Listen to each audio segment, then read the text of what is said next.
Yep. Yeah. Hello everyone, welcome. Today's class we're going to explain, God willing, why Rosh Hashanah is 2 days even in Israel. Furthermore, God willing, we shall explain the law regarding the blessing Shechiyonu, namely why it is that in the diaspora, when we have 2 days of every holiday, as we shall presently explain, this blessing is recited both nights, whereas on Rosh Hashanah there is some discussion and solution, some controversy. And finally, well not finally, the ramifications of all of this, believe it or not, with respect to eating an egg that was laid on the first day of Rosh Hashanah, whether or not that can be consumed on the second day. And finally, the spiritual reason for why Rosh Hashanah is 2 days, not only in the diaspora, but also in the land of Israel, even in Jerusalem. Let's begin our journey, which requires us to have somewhat of an historical background. Scriptural and historical background. The Jewish calendar is a lunar calendar, meaning to say that the months follow the cycle of the moon. The first day of any Jewish month, the moon barely appears. The middle of any Jewish month, the moon is full, and the last day it virtually disappears from view. Now, the cycle of the moon is not a neat cycle. It's 29 and a half and a fraction days. Now, you can't have a month beginning in the middle of a day, which means that months will overall either have 29 days or 30 days. To oversimplify matters, 6 in the course of 12 months, 6 will be 29 days and 6 will be 30 days. Balancing out the irregular 29 and a half and a fraction real cycle of the moon. Now here's the thing. The Torah commands as follows. When the temple stood in Jerusalem, and this is the ideal situation. We're living in Israel, we have a holy temple, and this will be reinstated again when Mashiach comes, without delay, God willing. The Torah says, the first day of the month, called Rosh Chodesh, is to be established by the court, the Supreme Court in Jerusalem. Moreover, the court is to do so based on eyewitness testimony. What this means is as follows. Given that a month can have either 39 days or 29 days, so if the previous month has 29 days, then day 30 is the first day of the next month. A month can have 30 days and day 31 will be the first day of the next month. One of two possibilities. So the court waits for witnesses. When do we require witnesses?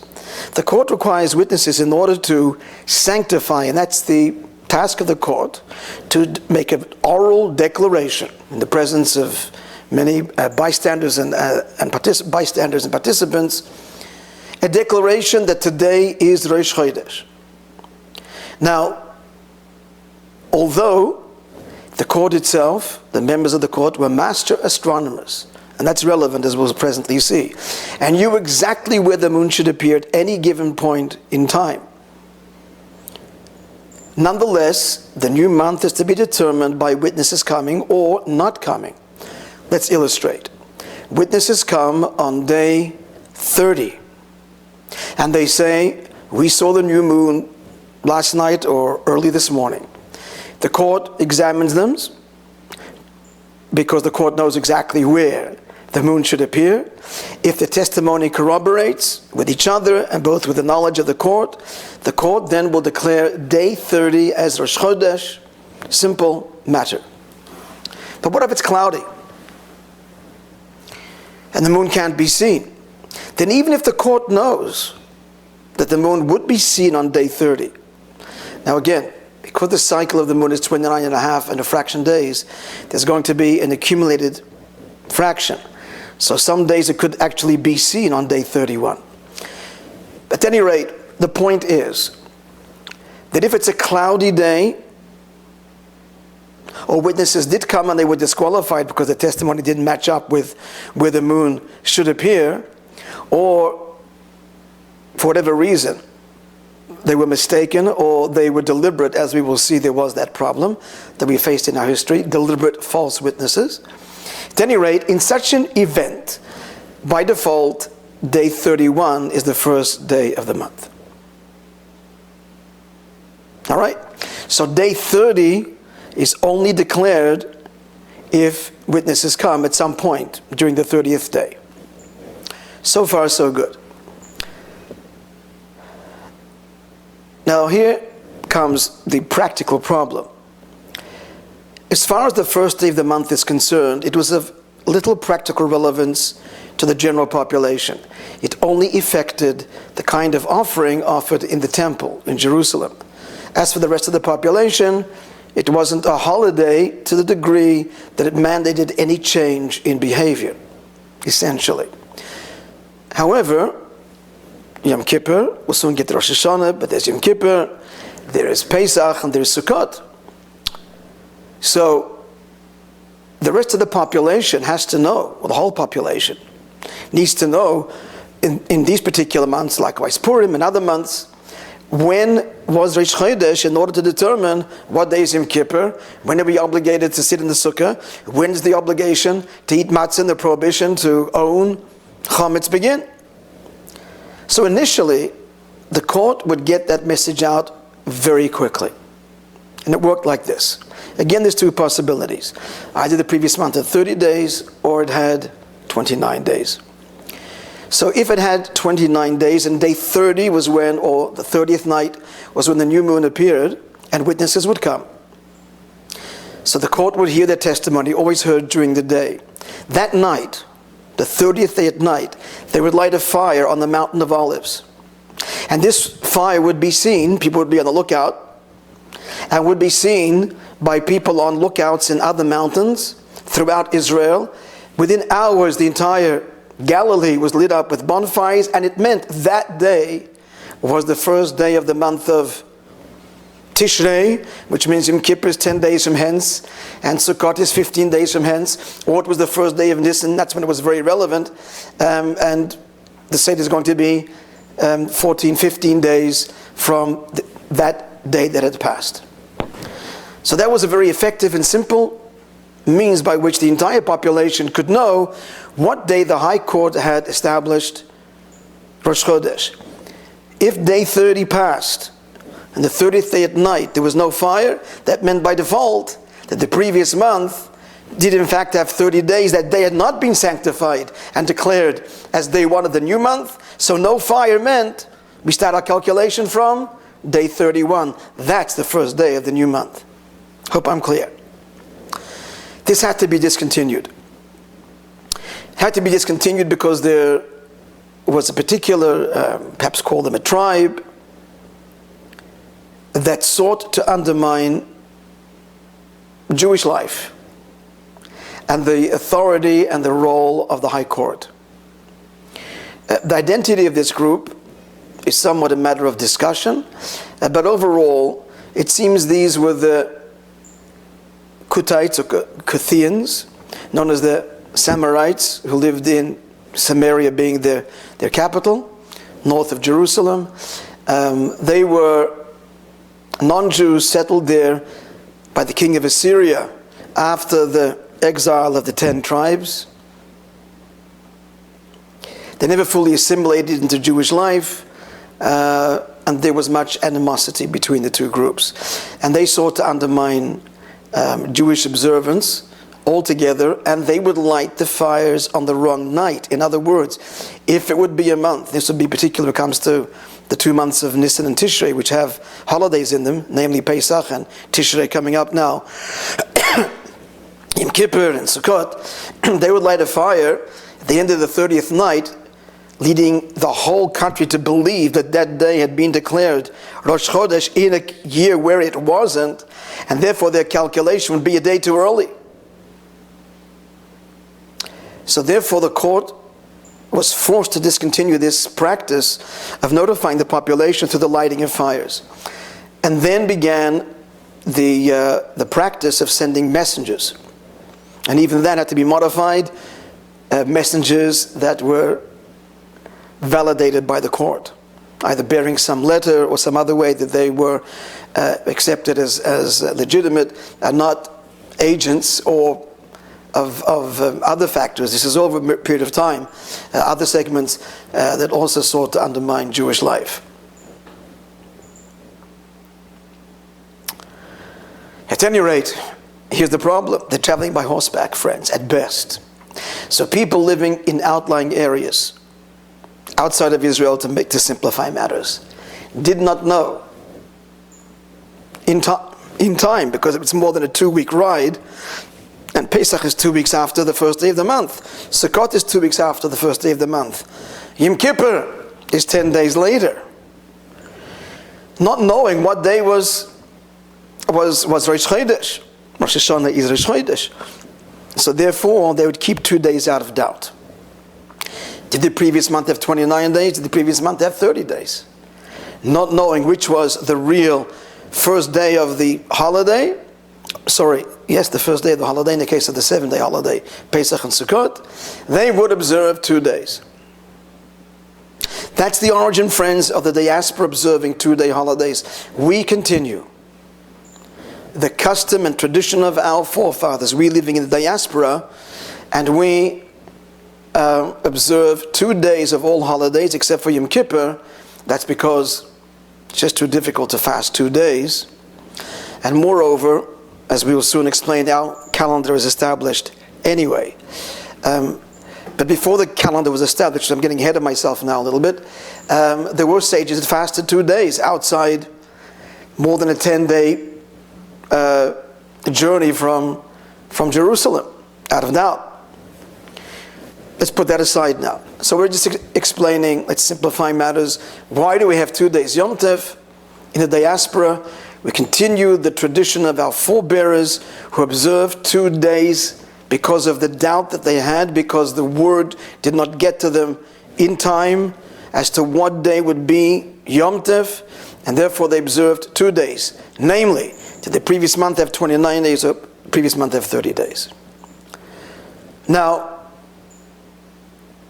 eventually the temple, as we know, was destroyed, and moreover, some period after that, this mitzvah of establishing the calendar based on the citing of witnesses was also abolished, because there was no longer a Sanhedrin, a Supreme Court that had that authority in an uninterrupted chain from Moses. And therefore the great sage Hillel the Elder, established a calendar which is the foundation of our current calendar, highly sophisticated calendar, that an astronomical calendar taking into calculation the cycle of the moon vis-a-vis the sun and the earth and the irregularities of the moon's cycle is highly precise, down to a fraction of a minute and even a second. And we know precisely where the moon is at any given moment in time unto eternity. So we know exactly when the new moon appears. Nonetheless, as I mentioned, we continue the tradition of observing 2 days Yom Tov. Reason for that? Number one, to remember we're in exile. And there used to be 2 days. It's a reminder. Why 2 days? Because once there used to be a temple, and people outside, further than a 2-week ride, didn't know what day the court had established Rosh Chodesh. Therefore, 2 days out of doubt, we remember how central the temple was to Jewish life. Also, our sages feared that because of exile and persecution, we might lose, and not a given community may not have the wherewithal to establish the calendar, and not having contact with Israel would have to keep 2 days out of real doubt. So to keep that in the groove for the distinct possibility of what tomorrow may bring, the sages says diaspora Jews will observe 2 days. Chassidus explains, the Kabbalah explains the mystical and deeper reason is because we need a double dosage of this holiday in the diaspora. We'll revisit that at the conclusion of our talk. So Israel, the inhabitants of Israel, observe the holidays for one day because that's what they did when the temple stood. Because they're all within the radius of a 2-week ride from Jerusalem, everybody knew in time what day the court had established Rosh Chodesh, so they continue their tradition of observing one day. We continue our tradition of 2 days, we being in the diaspora, notwithstanding the fact that we have the calendar and we know with precision exactly when the conjunction or the new moon will appear. Now the question is Rosh Hashanah. The fact is, in Israel they observe 2 days of Rosh Hashanah. What's the reason for that? The reason for the observance of 2 days Rosh Hashanah is as follows. There were 3 possible scenarios that could happen when the temple stood in Jerusalem. Now Jerusalem again, everybody can find out on that day. Communication is immediate. Outside Jerusalem, mind you, because it's Yom Tov, the court could not send messengers, even on foot, because you can't travel outside a city a particular distance on Shabbos or Yom Tov. And certainly they wouldn't use travel by horse or any other means. All right, so we're talking about Jerusalem itself now. Now Jerusalem itself would know. Word gets out. What day did the court establish Rosh Hashanah? But there are 3 possible scenarios. Scenario 1, classic and perhaps most common. It's day 30. The court waits expectantly for witnesses to occur.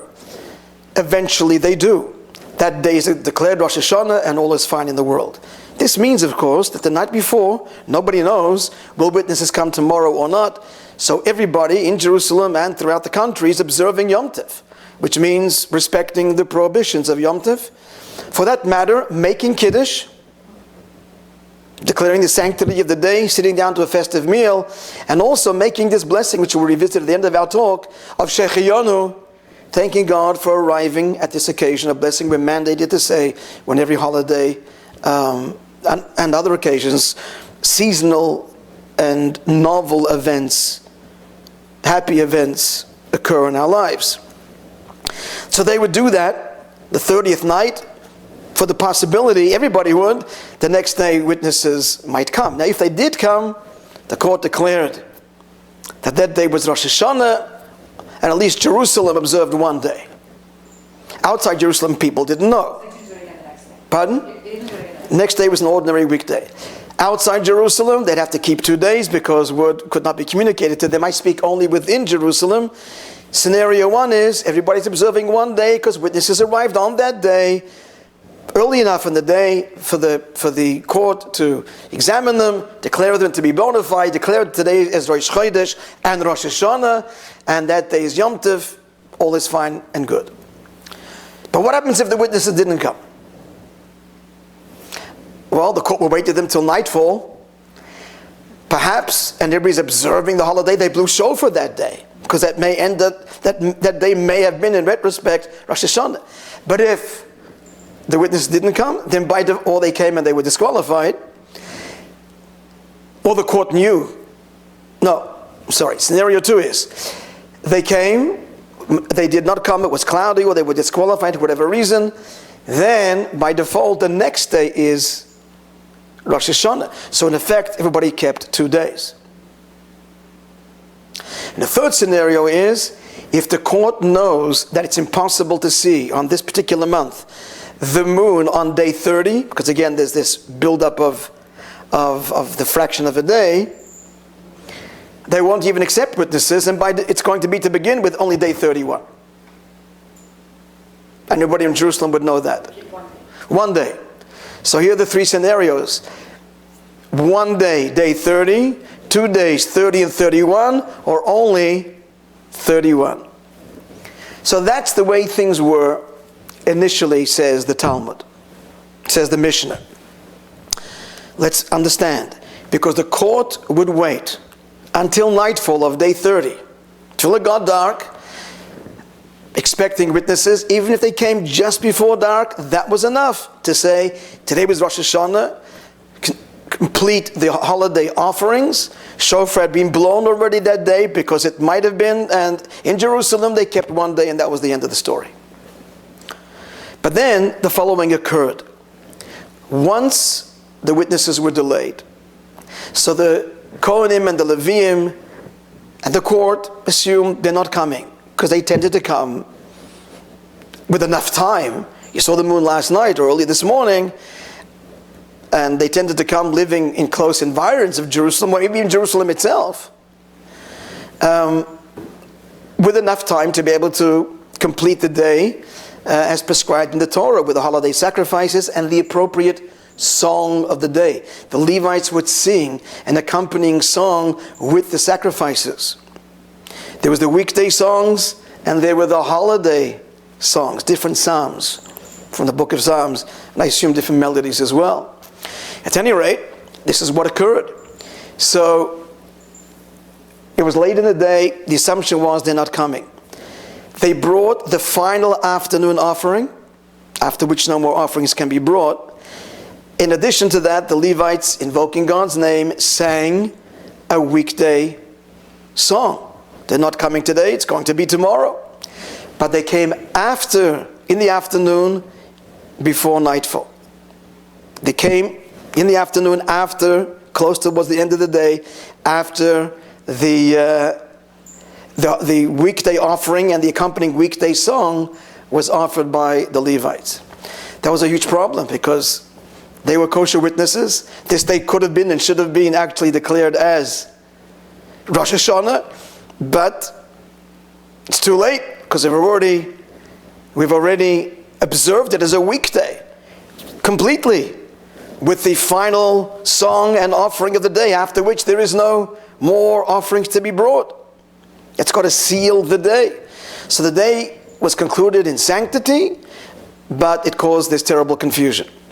Therefore the court decreed, the Mishnah tells us, from now on we will not even listen to testimony after in the late afternoon. They've got to come before the final offering of the day, the mincha. It's 2.5 hours or so, but less, before nightfall. This avoids the confusion. If they come before, well and good. If they come later, we're not going to admit this testimony. We'll continue the day in sanctity and observe the next day. We'll declare the next day as Rosh Hashanah. But what if they did come? Just in reality, they did come, so it comes out like this. It could have been Yom Tov, but because of the sage's decree, we're not going to entertain it. That day will be observed fully as Yom Tov, and the next day as well. We need to appreciate the power invested by God in His Torah to the court. Here is a scenario where it's only by the court's decree that we haven't accepted these witnesses. They arrived while it was still daylight. It was just later in the day. We're not accepting them. But really, by Torah law, you could. And that day would be Rosh Hashanah. It'd be one day and that'd be the end of the story. No, the court has the power to say we're not accepting this, and we declare tomorrow as Rosh Hashanah. This is going to be, we'll discuss this, excuse me. Revisiting this, I'm good. At the end of our class, our final conclusion, the incredible message in this whole story. But that's the fact. The court is invested, so much so, the Talmud derives from Scripture, and this is actually handed down orally, even if the court was misled by witnesses, it turns out at the end that they were false witnesses. We only find out later. And they declared the day based on their testimony, and it was a false testimony, that declaration would stand. Day 30 in that scenario would be Rosh Hashanah, even though they weren't kosher witnesses. That's the power invested in court, in man, by God, in Torah. Again, we'll revisit that. It'll be our final remarks at the end of our discussion today. All right, so what do we have so far? What we've concluded is that during temple times in Jerusalem, fact number one, very often they observed 2 days Yom Tov. Rosh Hashanah. They observed 2 days Rosh Hashanah. Because expecting the witnesses to come anytime before the end of day 30, they will have observed that day, and if they didn't, they'll observe the next day. Now in that scenario, it turns out, in retrospect, only the second day is Yom Tov, if no witnesses arrive. But in the scenario I described before, here's the essence of our discussion here, and I do hope you grasp it. In a case where the witnesses come after the deadline, but it's still before nightfall, the imposed deadline by the court. So in such a scenario, which happened, that day could have been Yom Tov. That they had the potential, from the Torah perspective, it was the day of the new month. The new moon physically appeared there. They saw it the night before. This could have been Rosh Hashanah. And we know that. We know it. There's no doubt, because the witnesses came after, on this day. We're just not accepting them and not declaring the day, but the witnesses are before us, so we know this day is in essence Rosh Hashanah. Nonetheless, the court, consistent and respecting its own decree for the reasons that we said before, and that's what they made this decree, says we're going to observe Rosh Hashanah tomorrow. So let's understand the scenario. There's no doubt here. In the case where they come, the first day didn't end with doubt. The first day they ended with certainty. We're just not going to accept the witnesses. But they're here. We don't accept them because of the confusion it created once upon a time, and the wrong song was sung, and the final offering was brought. So to avoid that, we say you've got to come in time for us to get our song and our offering in neatly. But the fact is, if they come after Mincha, let's call that period Mincha. They come between Mincha, which is late afternoon, and nightfall. We're saying this could have been, in essence it is, but by the power invested in us, by the Torah, we are declaring tomorrow.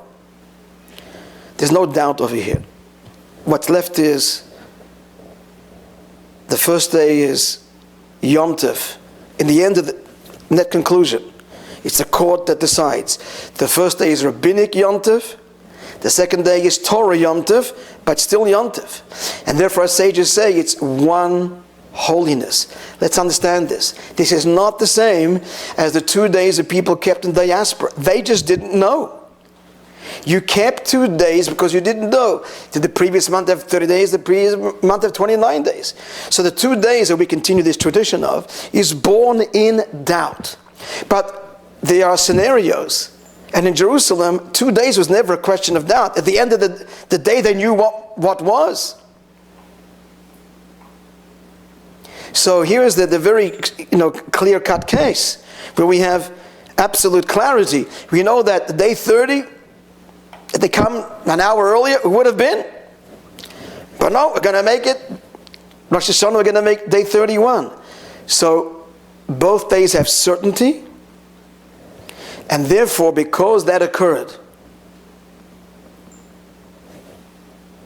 frequently in Jerusalem, therefore, not only in the rest of Israel that can't know, even outside Jerusalem, what day was Rosh Hashanah, but even in Jerusalem itself, they would frequently observe 2 days. When would that be? When wouldn't they? It wouldn't if witnesses came in a timely fashion on day 30. Then Jerusalem would observe 1 day, but in many years, if it was cloudy, then they observed the first day out of doubt, not knowing, but then in retrospect it would be nothing, and the second day would be Yom Tov. But more to the point, in a case where they came at the end of the day, that grants an actual measure of rabbinic sanctity, of holiness to that day. It's only that the sages said we're not going to follow through on it, as it were, and we make the second day. All to say that there were many years in Jerusalem where 2 days, no doubt here at the end, of Yom Tov are observed. Both are Rosh Hashanah. The first one like a potential Rosh Hashanah not actualized on, and the second one an actual Rosh Hashanah. Scripturally mandated, because Scripture mandated the court to make this decision and declaration. But the first day, because the court had the prerogative to have declared that day also, if they would have wanted to accept the witnesses. They chose not to. But in essence, it has that potential. And the court knows this. So, bottom line, why in Israel do they keep 2 days Yom Tov? That's because in our history, often, not just Israel, even Jerusalem would observe 2 days Yom Tov. The 2 days Yom Tov in the rest of Israel is out of doubt. But Jerusalem, there was never a doubt. Why are we observing 2 days? Because often there were 2 days observed even in Jerusalem. And the 2 days have sanctity to them. Yes? They didn't bring the carbon and everything first day. Did they bring the sacrifices the first day? They didn't. They didn't. But they blew the shofar, not knowing how their day is going to pan out. Yeah, that's true. So it's a rabbinic. It was Yom Tov in the sense they didn't do work, they made kiddush, they blew the shofar, and rabbinic sanctity. Rabbinic sanctity because it could have been the actual Yom Tov. Again, this is all in a scenario where they came late. If they didn't come at all, they was just observed because they may have come. In retrospect, only the second day. Pardon? I'm sorry? They would have brought the carbon and everything. If, in that case. If they know would have come. Yeah, they give their deadline. Either way, the deadline is the deadline. They bring the weekday offering, and it's ended. It's ended. So in summary, often in Jerusalem, Rosh Hashanah was 2 days. And not only 2 days, but 2 days with a measure of, here's the whole point, a unified sanctity. Kedusha achas, one holiness. Why is it one holiness? Because we're not observing this, there's no doubt here involved. We're not observing the second day, maybe. The first day was or wasn't anything. There was never such doubt in Jerusalem. The day they declared is the day they declared. When they observed 2 days, it's because the court had so decided. And we're making our case even stronger for the sanctity of the 2 days when the witnesses came on that day, but the court, towards the end of the day, but the court simply wouldn't accept them. All right? So, also we have to just point out over here and make clear that Rosh Hashanah, unlike 2 days Rosh Chodesh, every other 2 days Rosh Chodesh is day 30 of the previous month, day 1 of the next month. Did the previous month have 30 days? Did the previous month have 29 days? But Elul is always 29 days. Our calendar is fixed that Elul always has 29 days. Therefore, the 2 days are going to be day 30 and 31, 1 and 2 of Tishrei, because Elul is always 29 days. Whereas the rest of the months, you'll often have where day 30 is counted as the previous month and also Rosh Chodesh. Somewhat clear? All right. So let's conclude. There's much, much more detail that we could add to all of this. Let's talk about the egg now. So the law is as follows. On a regular Yom Tov, an egg that is hatched on the first day of Yom Tov may not be eaten. Why may it not be eaten? Because our sages ruled, in order not to treat Yom Tov with disrespect, anything that you can cook and prepare before should be prepared before. If it's going to be fresher and tastier cooked on that day, by all means cook it on that day. So we are allowed to cook on Yom Tov. But we're not allowed to do those things which you could do before Yom Tov and will not compromise the quality of the food. Fact number one. Moreover, the same idea of respecting Yom Tov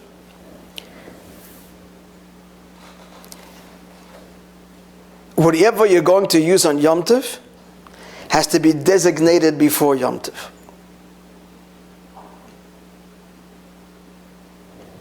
If it exists, then it's got to be designated that this is going to be used on Yom Tov. The egg didn't exist before Yom Tov and had no such designation. So therefore, an egg that is born on the first day of Yom Tov may not be eaten for the same general principle that everything that can be done before should be done before. If it can't be done before, then because it's only born today, likewise you still can't use it. It's part of that same theme. It only appeared or was caught today. If you have a trap, an animal is caught, a kosher animal, a bird, is caught in your trap on the first day of Yom Tov, because you had not prepared for it before Yom Tov. Yom Tov requires preparation. And you can prepare for it because it wasn't caught before, then you cannot use it on Yom Tov. However, in the diaspora we have 2 days Yom Tov. If an egg, let's walk through this, is born on the first day of Yom Tov, and the second day may be eaten without compunction. Why may be eaten on the second day? The only reason we have 2 days Yom Tov is out of doubt, is that this one is at that. So continuing that oh, I'm so sorry, I thought I'd closed it. We only have 2 days Yom Tov out of doubt. So continuing that tradition, put ourselves in now the scenario of the diaspora on 2 days Yom Tov. The egg is born on the first day, now the second day. Let's look at this egg. If yesterday was actually Yom Tov, today is not Yom Tov, then for sure, no problem. Today's not Yom Tov, in essence. So we may eat the egg. If yesterday is Yom Tov, then I can eat it, and it was not Yom Tov, and today is, well, it was around yesterday and prepared yesterday. Designated, it was present. It was here. It was around. And I can cook it now, a freshly cooked egg. I certainly cook it, is better than, so you're allowed to cook. You're allowed to cook on Yom Tov. The problem is that it can't appear just on Yom Tov, but this appeared, if today is Yom Tov, on the day which was not Yom Tov. So either way, the egg is permissible.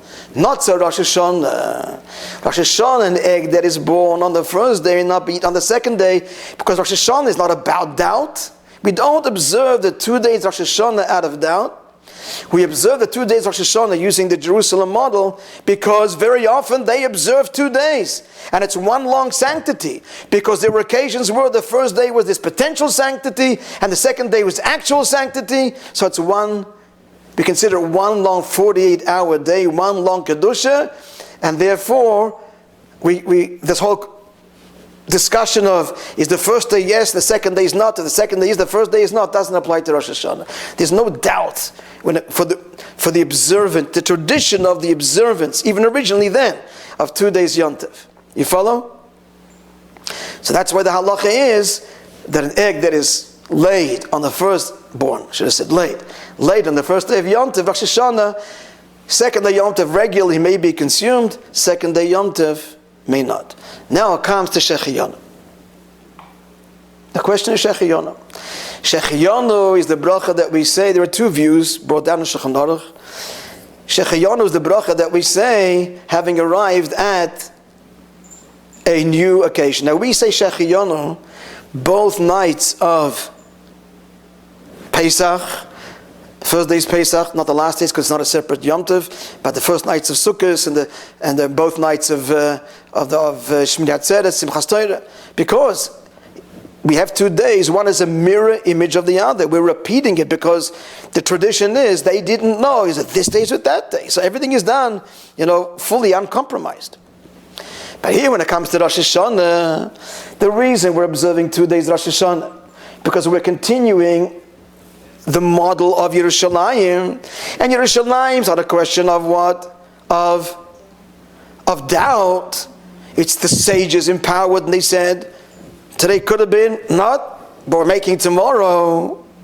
So just like when it comes to the law of the egg laid on Rosh Hashanah, we say there's no doubt over here. It has bona fide sanctity, rabbinic and scriptural. Therefore, it's like one long day. If it's laid on this day, it's considered laid on this one long day. It may not be eaten that day till the next day. Does the same thing apply to Shechiyonu? You said Shechiyonu the first night, and it covers the entire 48-hour period of Yom Tov, given that the Yom Tov Rosh Hashanah is not doubt here, but the power of the sages to declare or treat both days as Yom Tov. Declare the second day as Yom Tov, but treat the first as well. That's the first view. The second view says, no, you do say Shechiyonu. Because let's go back to the original scenario. Did they say Shechiyonu the first night? They did. Because maybe the witnesses will come. And even in an event when the witnesses came late and we're not going to accept them, and the sages declared the next day is Rosh Hashanah. Did they say it again the second day? They did. Because the second day is Rosh Hashanah. So if they said they're Shechiyonu both nights, then so should we. And that's really the final ruling. But nonetheless, when it comes to blessings, we don't want to make a bracha in vain. If we can avoid it, we're invoking God's name. So hence, dear friends, that's the whole origin of the new fruit. We have a new fruit on the table when we make Kiddush. And like when women light the Shabbos, the Yom Tov candles. They have to have in mind the new fruit, because a seasonal fruit warrants this bracha Shechiyonu, thanking God for arriving at this occasion. Since there's an opinion that second night you shouldn't say it, it's covered by the first night. Therefore, there should be a new fruit eaten at the beginning of the meal, right after Kiddush on the second night, so that the blessing is absolutely justified, if not by the second day of Yom Tov, Rosh Hashanah, but by the new fruit itself.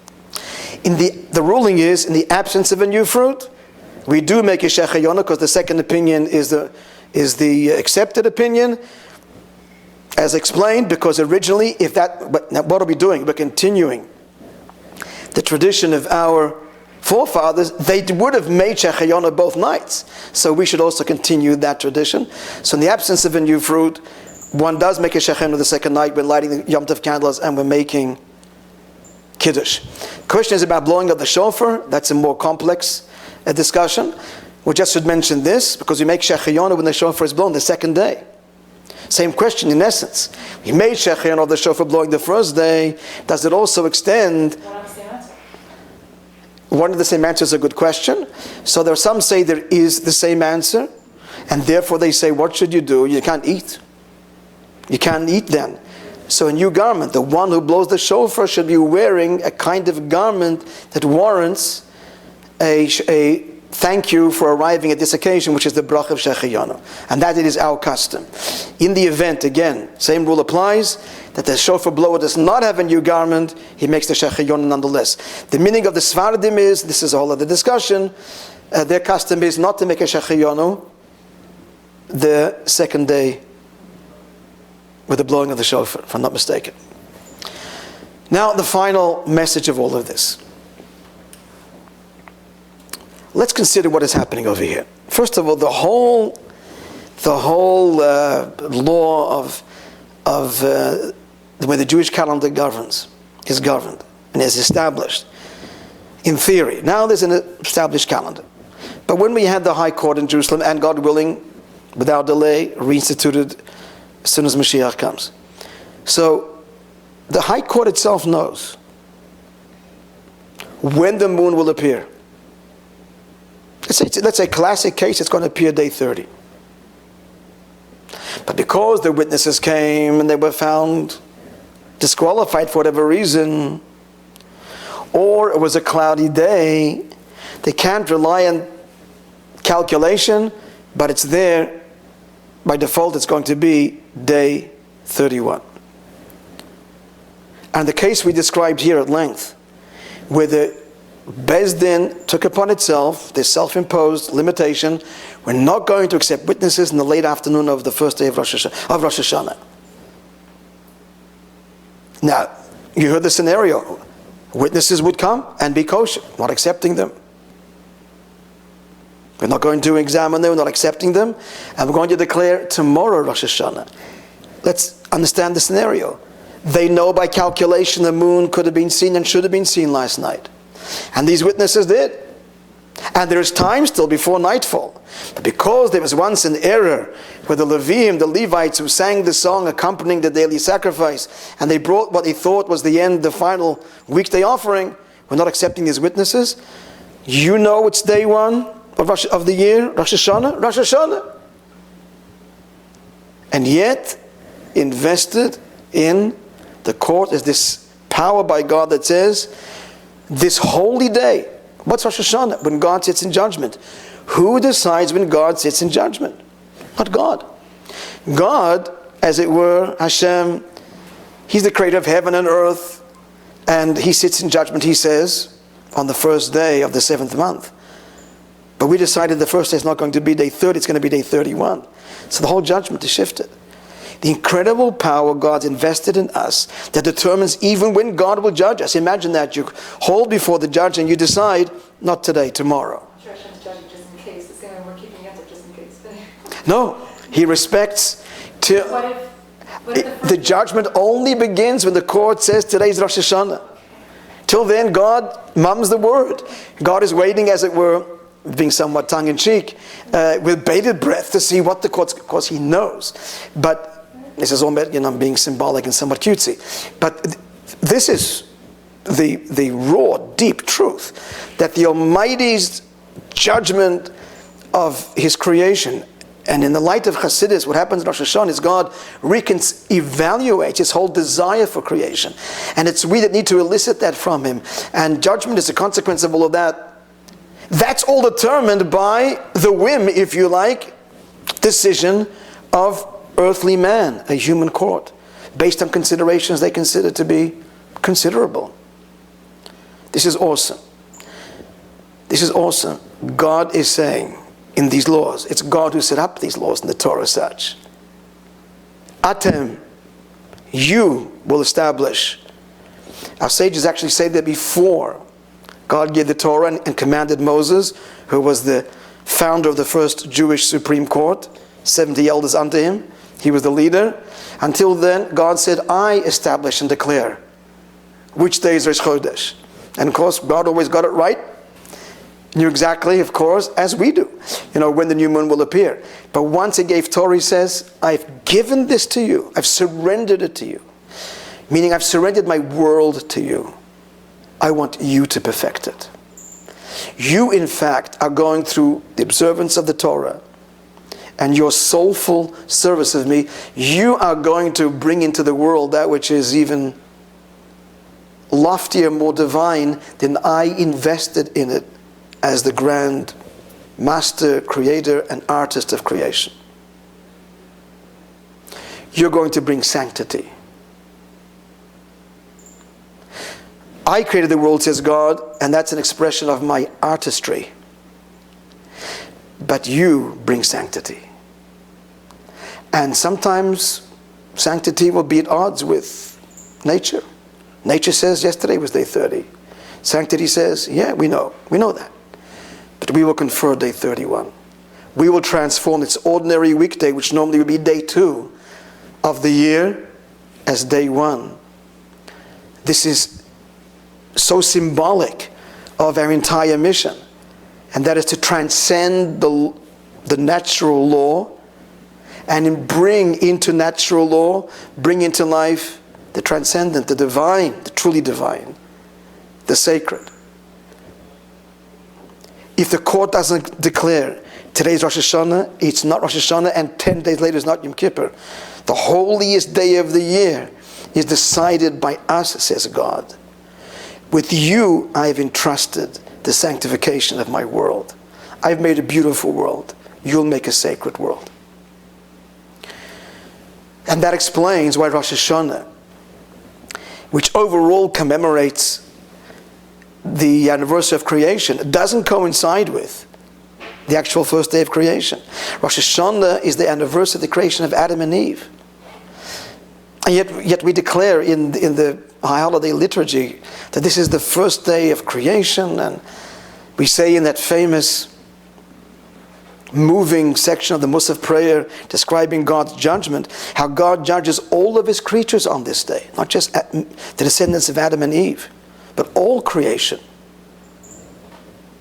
down to the inanimate world. As to how he's going to govern it for the year to come is decided by God on Rosh Hashanah. So why would it not be on the anniversary of the day when all creation came into being? No. Rosh Hashanah is the day that Adam and Eve were created. Because God is saying, we're not celebrating my creation. This day is celebrating the power I've invested in you to bring to creation holiness, perfected sanctity. So Rosh Hashanah generally it commemorates the beginning of time, the beginning of the world. But as we zero in, we realize, not quite. It's not day one. It's 6 days later. It's the day when Adam and Eve were created, because that's when God's purpose really begins. What that means practically, friends, is that our mission in life is not to live in harmony with nature. I'm not saying we are to destroy nature. On the contrary. Our mission is to bring into the world that which is beyond nature, to elevate nature and to sanctify it. To sanctify time and the body and space and every aspect of God's world. 613 commandments because there are 613 components to the cosmos. They all come down to the number 10. 6 and 1 and 3 is 10. The general template is 10. That's the mission. The mission is not to respect nature and live in harmony with it and appreciate it. Although that's beautiful. That's only the setting. It isn't be good. It's be godly. Because good is natural. If we're not good, we'll destroy each other. So you got to be good, got to be nice. If I don't respect you, you won't respect me. So don't kill, don't steal, don't covet. Now these are laws that could be understood simply as the recipe for being nice and good. Rosh Hashanah so powerfully tells us, and it's manifest in every law, that good is the stage. The mission is to bring the divine, godly, into the good. Even when, and dafka when, so poignantly, when nature says, but this day's the first day. And the Jew says, by the power of the divine and sanctity, we declare Judgment Day and the first day to be the day following. Summary, Rosh Hashanah celebrates the power, incredible power that Hashem has invested in each and every one of us to partner with Him in His creation. In a way to do kind of more than He did. Because He made a natural world, investing us in the power to make it a godly world. We renew our commitment to that with ever deeper joy and devotion each year on Rosh Hashanah. And so we declare, this is the day that is the beginning of your works. This is the day of creation of Adam and Eve. This is really your really first day. For it justifies, and it's the whole purpose for this entire beautiful universe. Thanks for listening. And a wonderful, blessed year to one and all on every level. A year of redemption, Mashiach's coming without delay. Amen.